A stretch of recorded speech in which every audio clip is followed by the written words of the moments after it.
Pemirsa, viral, seorang anak pemilik toko roti melakukan kekerasan terhadap salah seorang karyawan. Tak hanya kekerasan fisik, sang anak bos tersebut juga melakukan kekerasan verbal dengan melakukan ataupun melontarkan kata-kata yang tak pantas. Sebenarnya karyawan tersebut sudah melakukan ataupun melaporkan kasus kekerasan tersebut kepada kepolisian, namun belum ada kejelasan ataupun perkembangan yang signifikan terkait dengan kasus kekerasan tersebut. Hingga akhirnya video kekerasan tersebut viral di media sosial, bahkan menarik perhatian anggota DPR di Senayan. Akankah kasus-kasus semacam ini terus berulang hingga memunculkan istilah no viral no justice? Pemirsa, bersama saya Arif Rifai, inilah Sinpo Editorial, Arogansi Anak Juragan Roti.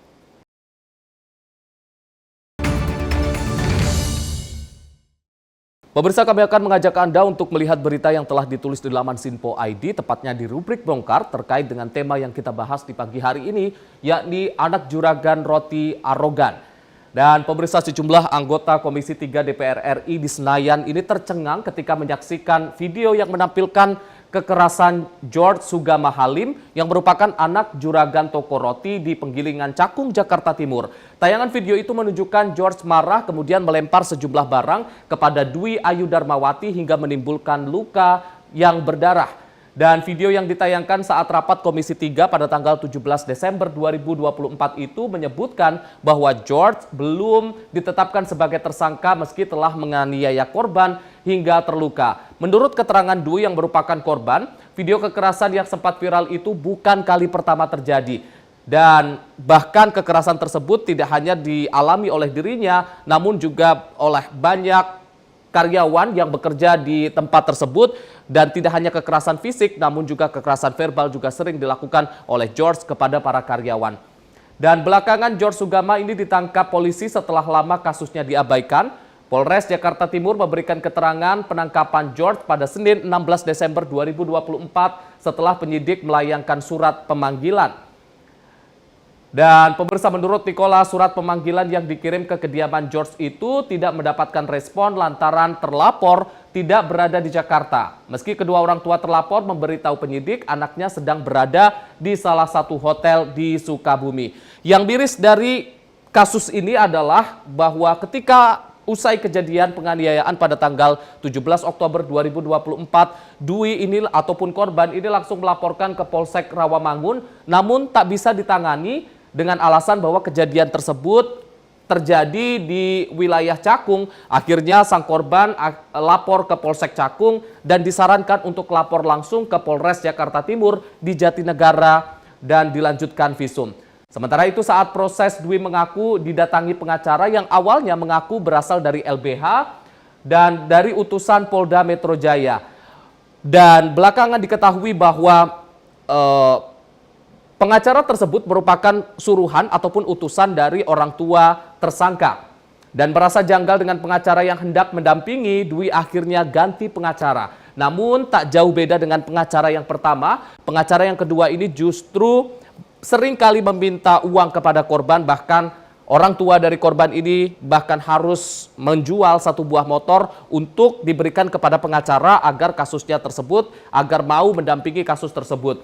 Dan anehnya usai diberikan uang oleh korban dan juga orang tuanya, pengacara tersebut justru hilang tanpa kabar.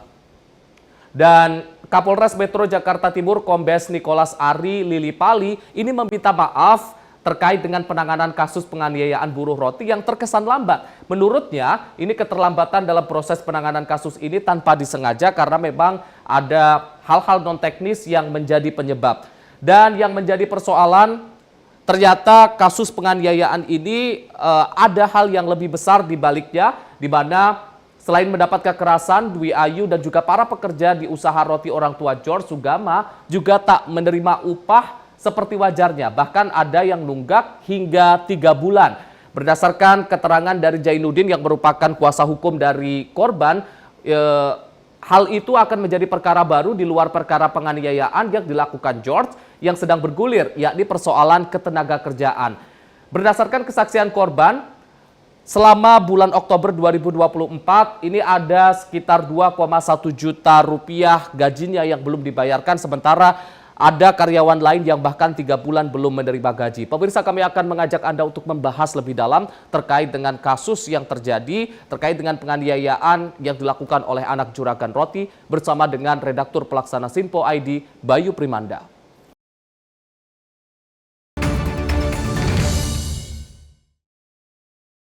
Pemirsa, saat ini kami sudah bersama dengan redaktur pelaksana Sinpo ID, Bayu Primanda Putra. Mas Bayu, selamat pagi Mas. Pagi. Sehat Mas? Sehat, sehat. Mas Bayu, membahas tema kita di pagi hari ini terkait dengan arogansi anak juragan roti. Kalau Sinpo ID melihat kasus ini seperti apa dari pandangan Sinpo ID? Ya, lagi-lagi Indonesia dihadapkan dengan peristiwa yang cukup menyita perhatian publik ya. Ini sebuah fenomena yang sebenarnya sebelum ada kasus anak juragan roti ini kan juga ada penganiayaan yang koas itu kan. Itu juga nggak jauh beda dari model-modelannya. Cuma memang ini yang menjadi unik dan menjadi perhatian itu adalah kata-kata yang dilontarkan oleh si anak juragan roti. Udah gitu juga proses penegakan hukumnya yang berjalan dalam tanda kutip berjalan di tempat untuk kemudian sehingga akhirnya ada laporan dan korban pun merasa ada dicurangi dengan oknum dari pengacara. Ini nih yang pada akhirnya menjadi sebuah perhatian publik di mana kok ada ya orang yang mencari keadilan malah justru dicurangin. Nah, ini yang akhirnya memantik kemarahan publik untuk kemudian meminta aparat kepolisian untuk bisa memberikan keadilan terhadap korban seperti itu. Nah, Sinpo ID mencoba untuk merangkum bagaimana proses ini terjadi dari mulai awal kronologinya sehingga menyebabkan saudara korban inisial DAD itu melapor ke kepolisian dan ya sebagaimana yang kita tahu pada akhirnya kasus ini juga mendapatkan perhatian langsung dari anggota DPR dan itu juga langsung melakukan audiensi. Ya, ini patut kita apresiasi juga ya langkah wakil rakyat kita yang dalam jangka waktu cukup cepat itu langsung melakukan audiensi untuk kemudian meminta pihak-pihak terkait memberikan atensinya atas kasus tersebut seperti itu. Ini kita coba rangkum dan kita sampaikan kepada masyarakat secara objektif seperti itu. Mas Bayu, kalau kita melihat kesamaan dua kasus antara anak yang koas kemudian anak dari juragan roti ini adalah kasus yang bisa kita bilang ini adalah berulang, di mana ada istilah no viral no justice. Karena kalau kita melihat ini kejadiannya adalah pertengahan Oktober, kemudian pada saat itu pertengahan Oktober juga si korban sudah langsung melaporkan ke pihak berwajib, namun belum ada perkembangan yang cukup signifikan terkait dengan penanganan dari kasusnya. Baru setelah itu viral, baru kemudian ada atensi dari publik, kemudian baru bisa ditangani dengan lebih jelas. Kalau melihat fenomena ini, Mas? Ya, ini yang harus menjadi catatan bersama ya. Bagaimana kasus tersebut sebaiknya aparat penegak hukum bisa jauh lebih responsif lagi untuk bisa melihat bagaimana perkara tersebut terjadi dan tidak berlarut-larut dalam proses penanganannya. Tapi yang satu yang menjadi titik perhatian Sinpo ID di sini adalah problem yang terjadi, yang ada kesamaan problem yang terjadi antara perkara yang penganiayaan yang melibatkan koas itu dan salah satunya juga yang yang sedang kita bahas saat ini yang anak juragan roti.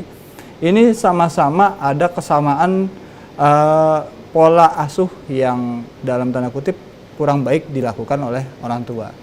Mungkin ada ya istilah kekinian itu ada bulldozer parenting ya kalimatnya. Ya, ini yang pada akhirnya membuat si anak untuk kemudian bisa melakukan hal yang dia semena-mena. Ya. Ini yang juga kita coba sampaikan kepada masyarakat, kita coba edukasi bagaimana bulldozer parenting ini kemudian sangat-sangat membawa pengaruh yang negatif ketika anak itu sudah mulai beranjak dewasa. Sinpo ID mencoba untuk menyampaikan bagaimana masyarakat untuk bisa mengambil hikmah dari dibalik peristiwa yang seperti ini, seperti itu. Berbicara terkait bulldozer parenting ini Mas, ini kan ada si orang tua dari tersangka dalam kasus penganiayaan karyawan toko roti ini adalah mengatakan bahwa si pelaku ini memiliki keterbelakangan IQ maupun EQ. Tapi kalau kita melihat juga ini perlu didalami lagi apakah memang demikian, karena memang kejadian ini bukan sekali dua kali terjadi, tapi berulang kali dan bukan pada satu karyawan saja. Apakah ini menjadi alibi dari tersangka untuk meringankan hukuman atau seperti apa? Kalau pandangan dari Sinpo ID melihatnya seperti apa, Mas? Jangan dijawab dulu, kita akan lanjutkan usai jeda pariwara. Pemirsa jangan kemana-mana, usai jeda kita akan kembali lagi. Tetaplah bersama kami di Sinpo Editorial.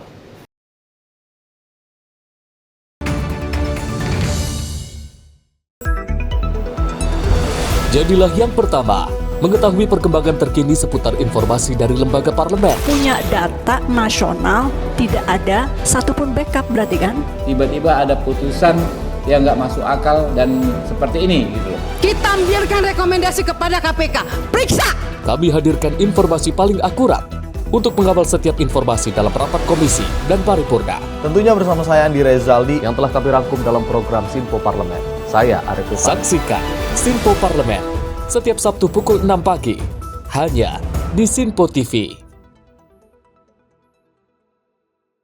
Kami hadir dengan rangkaian informasi dari berbagai penjuru dunia. Topik dan isu yang tengah menjadi sorotan mancanegara dikemas dengan lengkap untuk Anda.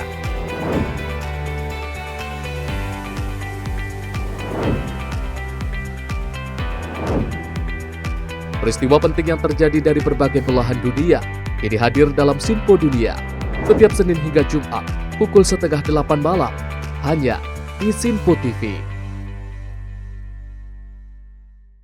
Pemirsa Sinpo TV kembali hadir menemani Anda dengan berbagai informasi yang telah kami rangkum dalam sepekan. Sajian lengkap informasi sepekan kami hadirkan untuk Anda. Badan Legislasi DPR menemui masa unjuk rasa di depan gedung DPR RI Senayan, Jakarta. Menemani akhir pekan Anda bersama keluarga dengan rangkuman berita menyeluruh dalam Sinpo Sepekan setiap minggu pukul 6 pagi hanya di Sinpo TV. Halo pemirsa, kami kembali hadir dengan sejumlah informasi yang kami himpun dari berbagai penjuru dunia. Rangkaian informasi yang membuat akhir pekan Anda begitu bermakna. Sebuah kelompok di Afrika Selatan memberikan layanan pertunjukan film dengan tenaga surya. Berita yang menjadi sorotan media dari dalam dan luar negeri kami hadirkan untuk menemani pekan Anda dalam Sinpo Dunia Sepekan Sabtu dan Minggu pukul 9 pagi hanya di Sinpo TV.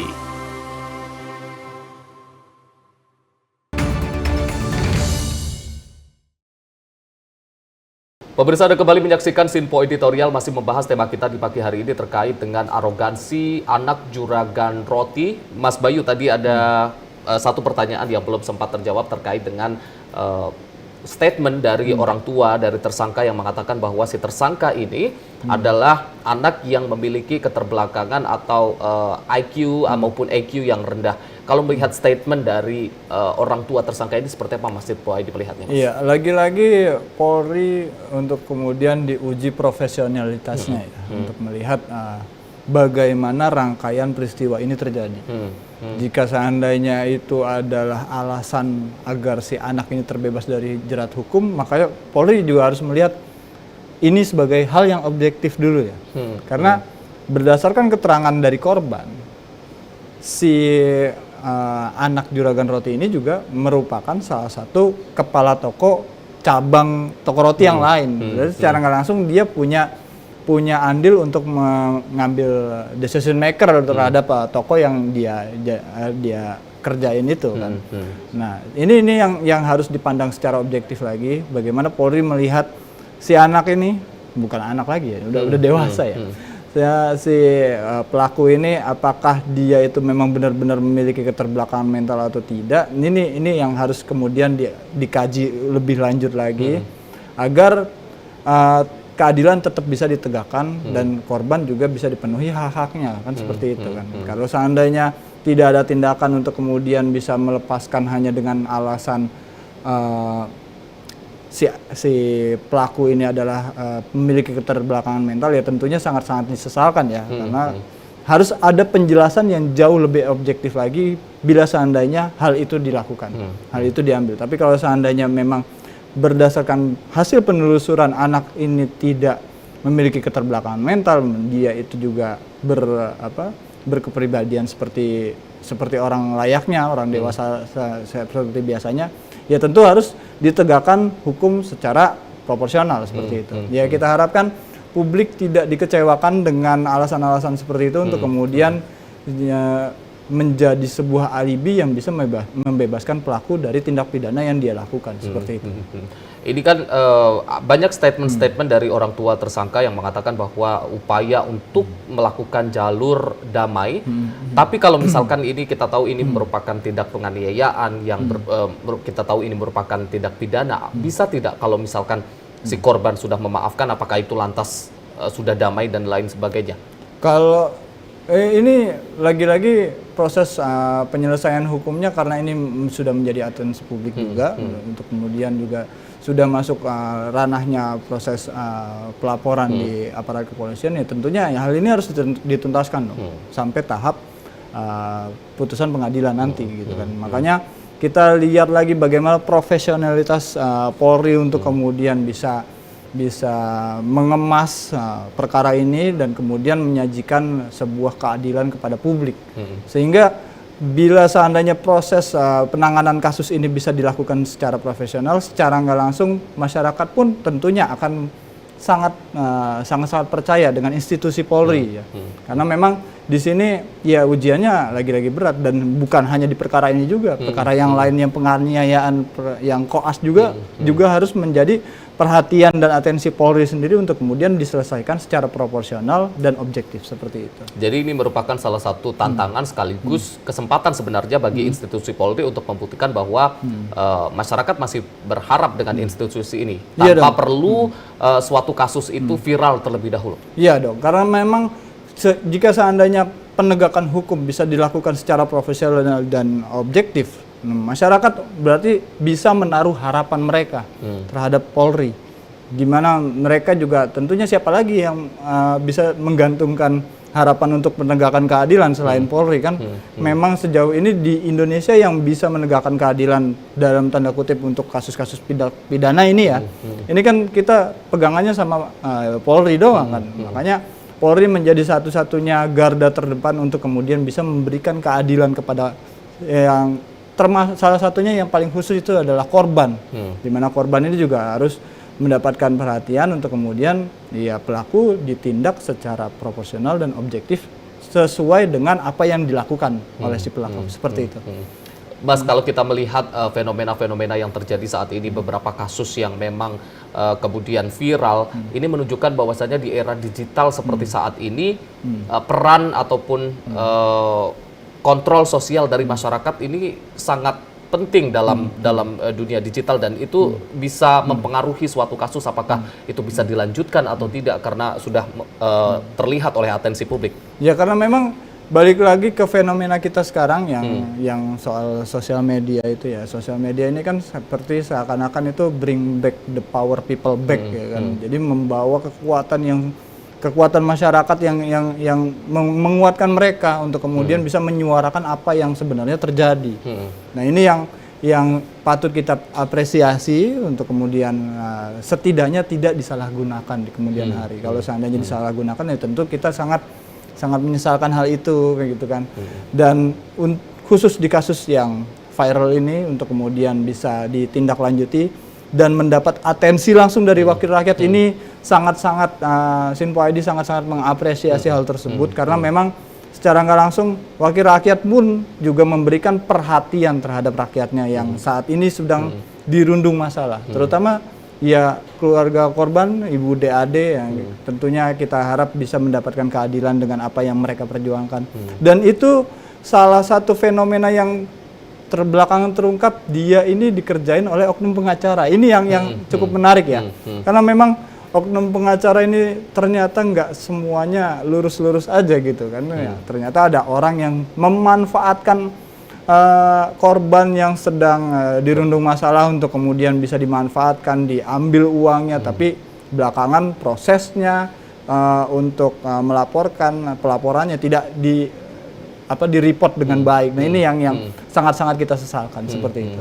Jadi memang ternyata ada kasus-kasus lain di mana si korban ini justru menjadi korban penipuan dari oknum pengacara, bahkan ayah dari korban ini sampai menjual 1 motor untuk kasus ini. Dan nggak menutup kemungkinan keluarga DAD ini menjadi salah satu dari sekian banyak orang yang memang terlibat masalah dengan pengacara seperti ini. Kan memang oknum-oknum seperti itu nggak menutup kemungkinan hanya cuma 1 di kasus ini aja kan. Makanya kita harap Polri bisa kemudian menegakkan keadilan seadil-adilnya seperti itu. Mas, kita akan lanjutkan lagi perbincangan kita usai jeda pariwara. Pemirsa jangan kemana-mana, usai jeda kita akan kembali lagi. Tetaplah bersama kami di Sinpo Editorial.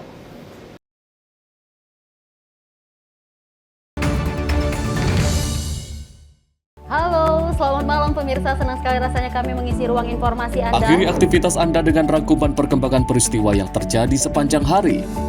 Sebelumnya kita saksikan ada sekitar 3.000 tamu undangan, sementara di Ibu Kota Nusantara ini ada sekitar 2.000 tamu undangan. Rangkaian informasi nasional dan mancanegara dirangkum sebagai penutup hari dalam Menyapa Malam. Setiap Senin hingga Jumat pukul 8 malam, hanya di Sinpo TV. Halo pemirsa, kami kembali hadir dengan sejumlah informasi yang kami himpun dari berbagai penjuru dunia. Rangkaian informasi yang membuat akhir pekan Anda begitu bermakna. Sebuah kelompok di Afrika Selatan memberikan layanan pertunjukan film dengan tenaga surya. Berita yang menjadi sorotan media dari dalam dan luar negeri, kami hadirkan untuk menemani pekan Anda dalam Sinpo Dunia Sepekan, Sabtu dan Minggu pukul 9 pagi, hanya di Sinpo TV.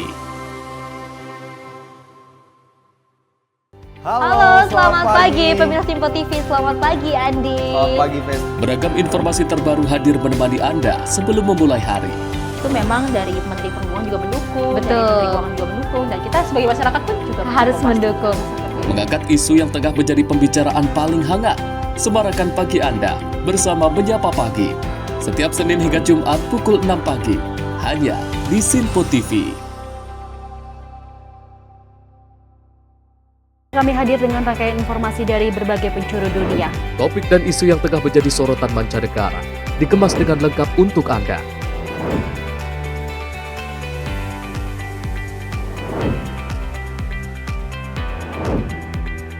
Peristiwa penting yang terjadi dari berbagai belahan dunia kini hadir dalam Sinpo Dunia setiap Senin hingga Jumat pukul 7:30 malam, hanya di Sinpo TV.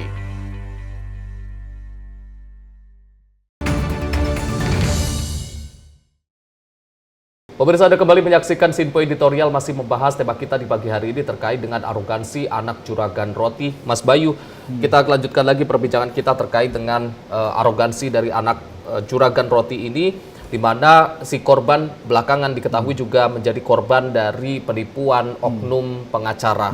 Kalau melihat ini sebenarnya mungkin ini bukan kali pertama terjadi di Indonesia. Ada banyak orang-orang, terutama orang yang lemah, kemudian berkasus dengan hukum, di mana dia harus menyelesaikan hukumnya, tapi ketika dia meminta bantuan hukum kepada pengacara, lawyer, dan lain sebagainya, masalah biaya dan lain sebagainya itu yang menjadi kendala. Ya, ini mungkin menjadi sebuah fenomena yang ya bisa dikatakan sangat miris ya, karena memang di seorang korban yang kemudian mencari keadilan terus bertemu dengan pengacara, dan ternyata pengacaranya pun dalam tanda kutip ini settingan juga ya, karena dikirim juga dari keluarganya si pelaku untuk kemudian sebelum akhirnya mengganti pengacara hingga 2 kali mengganti pengacara. Yang kita patut apresiasi ternyata di situ ada seorang advokat yang kemudian cukup berdedikasi untuk kemudian bisa bersedia menjadi mendampingi keluarga korban untuk mendapatkan keadilan. Ini advokat yang namanya Zainuddin ini cukup kita apresiasi juga ya. Dia berani tampil untuk kemudian mendampingi korban untuk bisa melaporkan dan mengungkap hal ini kepada publik. Ini cukup kita acungi jempol lah. Dan setidaknya advokat yang seperti ini mungkin di Indonesia gak cuma satu, jadi mereka juga banyak ya. Kita berharap para masyarakat yang menjadi korban-korban kekerasan untuk kemudian bisa bertemu dengan pengacara-pengacara yang modelnya seperti ini. Kita harap kedepannya dunia advokat ini bisa lebih maju lagi untuk kemudian memberikan keadilan kepada para korban yang mendapatkan kasus-kasus seperti yang dialami korban Juragan Roti ini, seperti itu, Mas. Mas, kalau kita melihat kasus ini kan sampai ke Senayan, di mana anggota DPR ataupun wakil rakyat juga sampai memberikan atensi. Kemarin juga sudah melakukan audiensi dengan korban, kemudian pihak Polres ataupun pihak kepolisian. Dan kalau melihat bagaimana atensi yang diberikan oleh wakil rakyat terhadap kasus-kasus, karena kita tahu bukan kali pertama saja wakil rakyat memberikan atensi terhadap kasus-kasus serupa. Kalau melihatnya seperti apa, Mas? Ya, kita melihatnya ini sebuah hal yang cukup baik ya, tapi setidaknya bukan hanya perkara spesifik di kasus kekerasannya saja. Jika seandainya dilihat dalam skup yang jauh lebih luas lagi, ternyata toko rotinya pun juga problematik. Bukan cuma di masalah si pelakunya aja ya.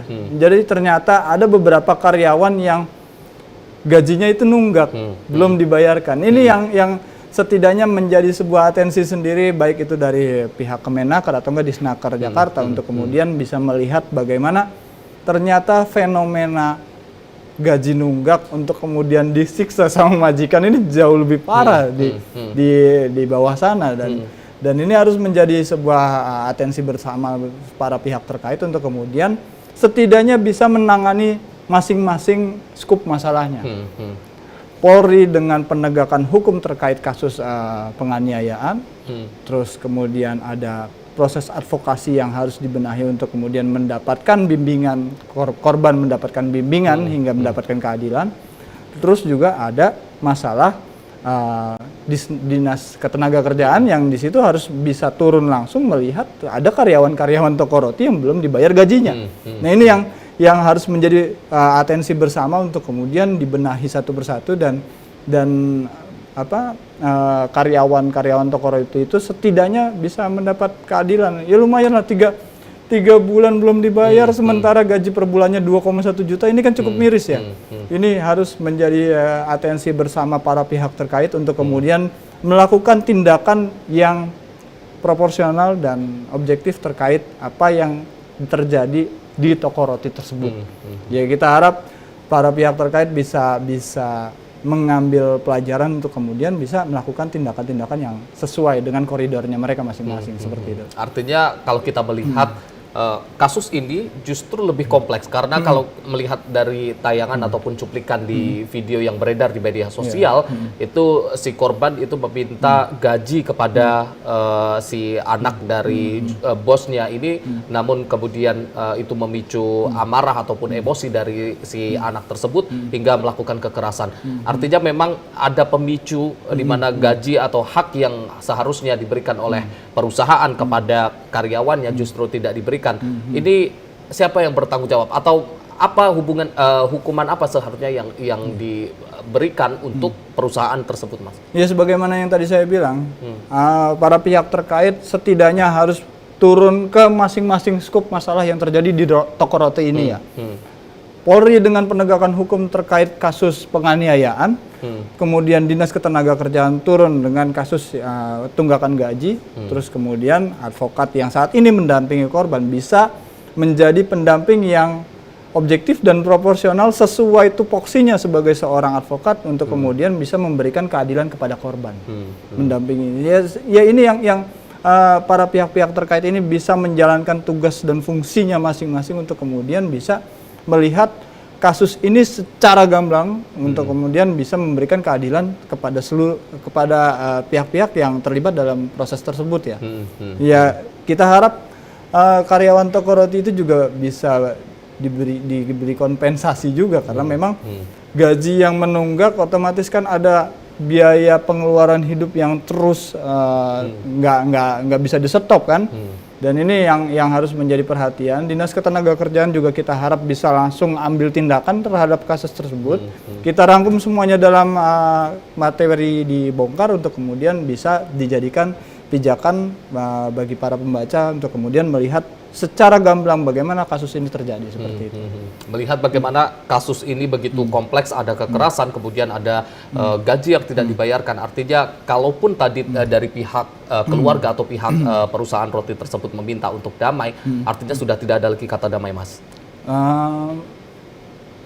Kata damai ya sudah, ya damai itu ya silahkan penuhi semuanya gitu kan. Sementara untuk masalah proses penganiayaan, ya ini kan penganiayaan, tindak pidana. Ya harus sesuai dilakukan dengan proses hukum tindak pidana seperti itu. Jadi ditegakkan proses perdamaiannya dengan memenuhi semua kriteria yang tadi saya sampaikan, baik itu mulai dari tindak pidananya, terus proses pembayaran gajinya, ketenaga kerjaannya, dan pendampingan hukum terhadap korban hingga mendapatkan keadilan seperti itu. Mas Bayu, terakhir Mas, harapan untuk kasus-kasus semacam ini di Indonesia, apakah memang harusnya tidak terjadi lagi, atau penanganan terhadap penegakan hukum terhadap kasus-kasus seperti ini seperti apa? Sekaligus closing statement ya, Mas. Ya, belajarlah dari kasus ini, karena memang kasus ini dimulai dengan masalah yang namanya bulldozer parenting tadi, memberikan sebuah proteksi kepada anak untuk kemudian tidak menjadikan dia memanjakan dia hingga usia dewasa. Ini ternyata sangat-sangat memberikan dampak yang negatif terhadap orang sekitarnya, dan tentunya kita harap model parenting yang seperti ini bisa disudahi untuk kemudian bisa memberikan energi positif kepada masyarakat sekelilingnya dan tidak terjadi lagi hal-hal yang seperti ini. Baik, terima kasih Mas Bayu sudah hadir dan juga berdiskusi di Sinpo Editorial. Terima kasih juga untuk pemirsa Sinpo TV sudah menyaksikan kami dari awal hingga akhir. Saya Arif Rifai, mewakili seluruh kru yang bertugas mengucapkan terima kasih. Selamat pagi, sampai jumpa.